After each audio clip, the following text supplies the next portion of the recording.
রাষ্ট্রপতি মোহাম্মদ শাহাবুদ্দিন ১.৫ বছর পর মুখ খুলেছেন।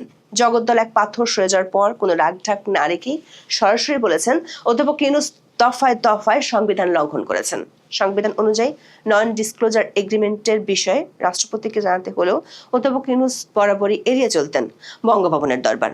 রাষ্ট্রপতি শুনিয়েছেন কিভাবে তাকে ছুঁড়ে ফেলার জন্য অধ্যাপক ইউনূসের মিত্রদের সাজানো নাটক মঞ্চস্থ হয়েছিল। সেটি ব্যর্থ হওয়ার পর উপদেষ্টারা কিভাবে চেষ্টা করেছিলেন তাকে সরাতে বসাতে চেয়েছিলেন সাবেক প্রধান বিচারপতিকে। রাষ্ট্রপতির ১.৫ বছরের বন্দী জীবনের গল্পে আছে কিভাবে অধ্যাপক ইউনূস পররাষ্ট্র মন্ত্রণালয় দেশে ও দেশের বাইরে তার সফরগুলো হতে দেয়নি। দেশের বাইরে থেকে রাষ্ট্রপতির নামে আসা নিমন্ত্রণ পত্রগুলো কিভাবে মিথ্যা তথ্য দিয়ে বাতিল করা হতো। বাঁশের চেয়ে কঞ্চি যেমন বড় হয়, তেমনি অধ্যাপক ইউনূসের প্রেস উইং ক্ষমতা দেখাতে ছাড়েনি সাংবিধানিকভাবে সর্বোচ্চ ব্যক্তিটির উপর।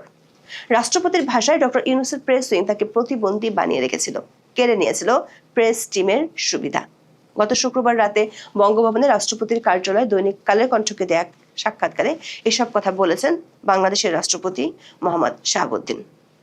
দর্শক, রাষ্ট্রপতি মোহাম্মদ শাহাবুদ্দিন কালের কণ্ঠকে যেসব কথা বলেছেন 2024 সালের 20 সেপ্টেম্বর থেকে বেশ কয়েকটি ভিডিওতে এসব তথ্য তুলে ধরেছিলাম আমাদের কন্টেন্টে। যেমন 2024 সালের 20 সেপ্টেম্বরের ভিডিওতে আমরাই প্রথম বলেছিলাম রাষ্ট্রপতি পদত্যাগ করতে পারবেন না। 2025 সালের 15 মেতে প্রচারিত ভিডিওতে দেখিয়েছিলাম কিভাবে রাষ্ট্রপতি বঙ্গভবনের 4 দেয়ালে বন্দী ছিলেন, কিভাবে বাতিল করা হয়েছিল প্রেস উইং সহ তার সুবিধাগুলো। বিস্তারিত জানতে চলুন যাওয়া যাক বিশ্লেষণে।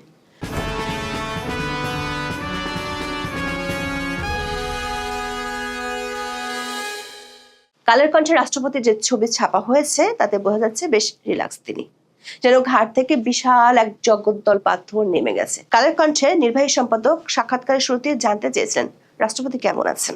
জবাবে অধ্যাপক ইউনূসের শাসনের অবসান হওয়ায় বাংলাদেশের সাংবিধানিক পদের সর্বোচ্চ ব্যক্তিটির কণ্ঠে ছিল হাঁপ ছেড়ে বাঁচার দীর্ঘশ্বাস। বলেছেন সপ্তাহখানেক ধরে বেশ আছেন তিনি।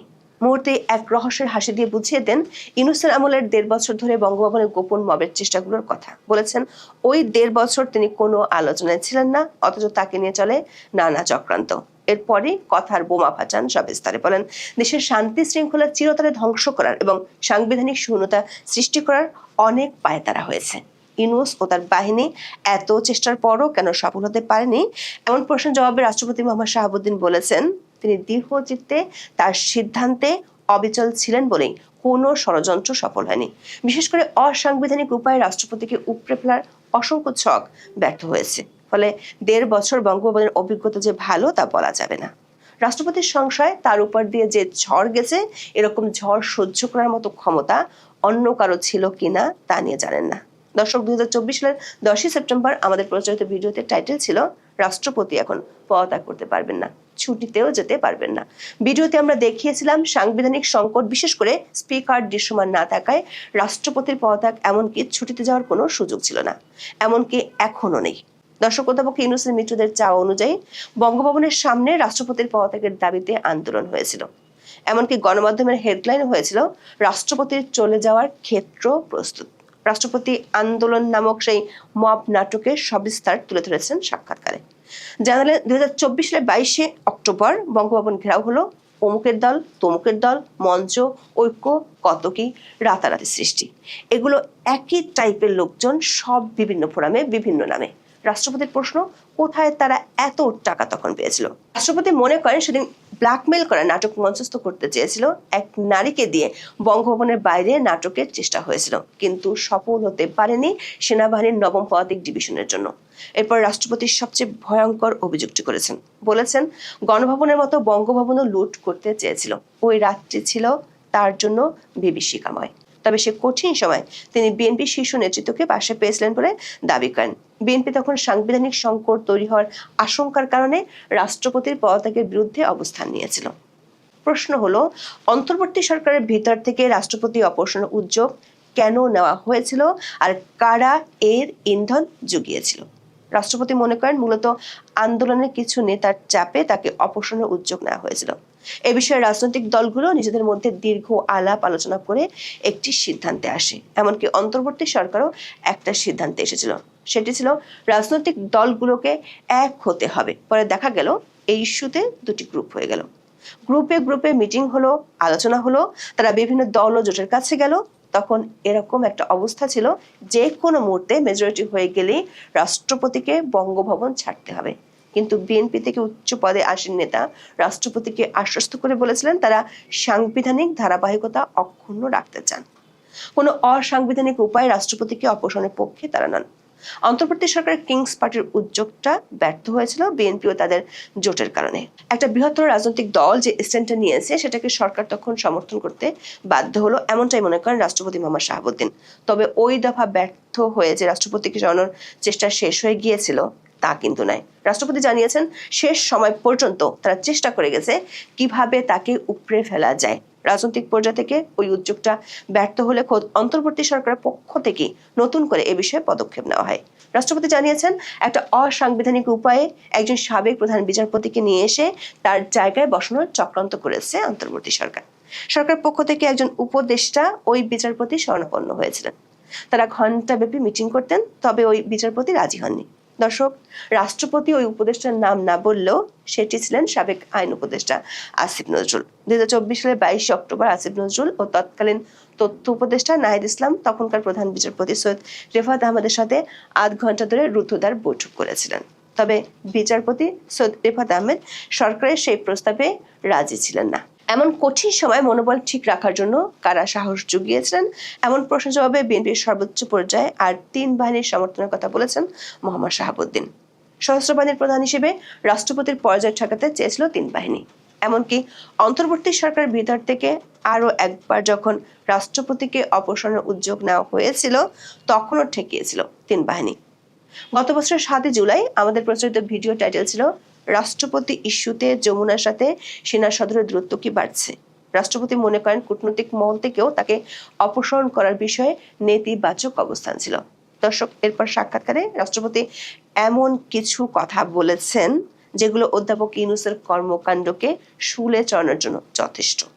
অন্তর্বর্তী সরকার তার 559 দিনের শাসনামলে ঝড়ের বেগে 132টি অধ্যাদেশ জারি করেছিল।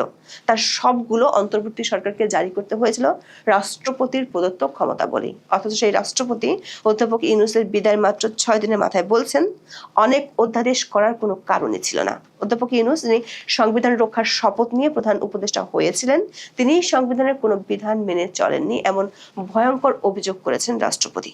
রাষ্ট্রপতি উদাহরণ দিয়ে বুঝিয়ে দিয়েছেন কিভাবে অধ্যাপক ইউনূস সংবিধানকে বুড়ো আঙ্গুল দেখিয়েছিলেন। সংবিধানে বলা আছে প্রধানমন্ত্রী কিংবা প্রধান উপদেষ্টা যখনই বিদেশ সফরে যাবেন সেখান থেকে ফিরে এসে রাষ্ট্রপতির সঙ্গে দেখা করবেন, জানাবেন কি আলোচনা হলো, কি হলো, কোনো চুক্তি হলো কিনা, কি ধরনের কথাবার্তা হলো। এটা রাষ্ট্রপতিকে লিখিতভাবে অবহিত করার কথা। কিন্তু অধ্যাপক ইউনূস তার 15 বার বিদেশ সফরের কোনোবারই তা করেননি, যাননি রাষ্ট্রপতির কাছে। দর্শক, 2024 সালের 5 অক্টোবর আমাদের প্রচারিত ভিডিওর টাইটেল ছিল ডক্টর ইউনূস দ্য হরফুল মাওলা, রাষ্ট্রপতিকে কেন এড়িয়ে যাচ্ছেন বারবার। ওই ভিডিওতে আমরা দেখিয়েছিলাম কিভাবে অধ্যাপক ইউনূস সংবিধানের 48 অনুচ্ছেদকে পদে পদে লঙ্ঘন করেছিলেন। রাষ্ট্রপতি বলেছেন নির্বাচনের মাত্র 3 দিন আগে অধ্যাপক ইউনূস যুক্তরাষ্ট্রের সাথে যে নন ডিসক্লোজার এগ্রিমেন্ট করেছেন সে সম্পর্কে তাকে কিছু জানায়নি ইউনূসের সরকার। মোহাম্মদ শাহাবুদ্দিন বলেছেন সাংবিধানিক বাধ্যবাধকতা হিসেবে আগের সরকার এ ধরনের চুক্তির বিষয়ে রাষ্ট্রপতিকে জানাতেন, কিন্তু অন্তর্বর্তী সরকার মৌখিক কিংবা লিখিত কোনোভাবে রাষ্ট্রপতিকে এই গোপন চুক্তির বিষয়ে জানাননি।